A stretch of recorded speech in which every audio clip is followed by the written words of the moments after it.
While tempers were flaring during today's House hearing on the Benghazi terrorist attack, White House Press Secretary Jay Carney, he tried to rewrite history during his afternoon press briefing. Now, he actually tried to tell our very own Ed Henry that he never denied the attack was an act of terror. Watch this. If you're citing that on September 12th, the president called it terrorism, he used a phrase like act of terror. Act of terror. No of act of terror. Well, then why were you at this podium for several days after that saying we don't know if it's terrorism? If you're now I never saying said that. I never said we don't know if it's terrorism. All right, Mr. Carney, you are a flat-out liar, and here is the tape to prove it. Now, you said this on September the 14th. It's actively under investigation, both the Benghazi attack and incidents elsewhere. And my point was that we don't have and did not have concrete evidence to suggest that this was not in reaction to the film, but we're obviously investigating the matter. And joining me with reaction, the author of the #1 New York Times bestseller, Culture of Corruption, Michelle Malkin, is here. This is serious because people are dead. They asked for security. It was denied. Denied. Absolutely, they have culpability, responsibility. They knew within 24 hours this was a terror attack. They knew this had nothing to do with the film. They knew that this was not spontaneous. But Susan Rice, Jay Carney, Hillary Clinton, and the president himself, weeks later, they're still trying to sell their lie to the American people when they knew otherwise. Where does this go? How does this play politically for them? Well, I think what needs to happen, Sean, is that every single American who is concerned about national security, who is concerned about Americans abroad who are working for us to defend us and represent us, needs to watch the full hearing. Go look at it in the archives. Go look at it on foxnews.com.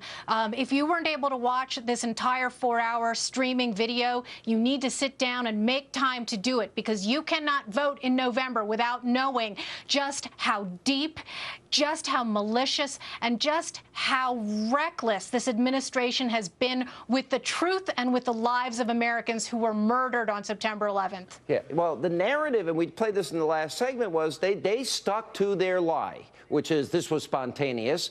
Now they're saying it's not spontaneous, which we knew at the time.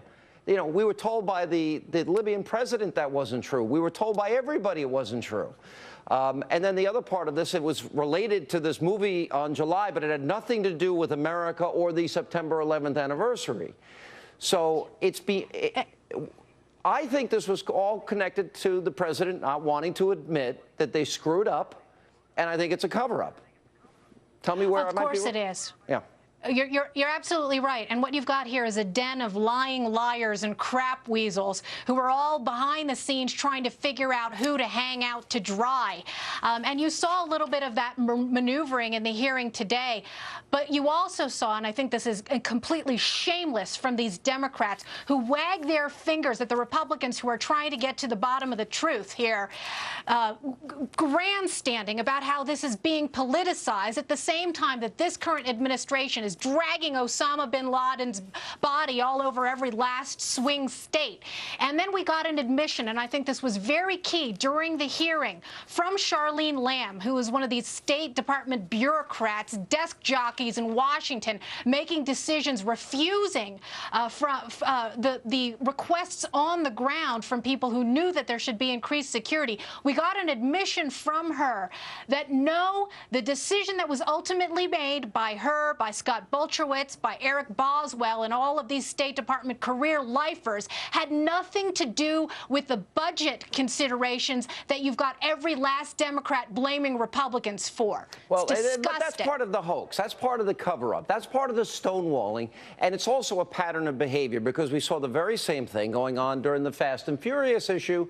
Again, the administration, they give guns to drug cartels, murderers, kidnappers, drug dealers, gangsters, and lo and behold, surprise, those guns are used to kill a border agent and others, including children. And they stonewalled, and then in the end, yes, executive privilege.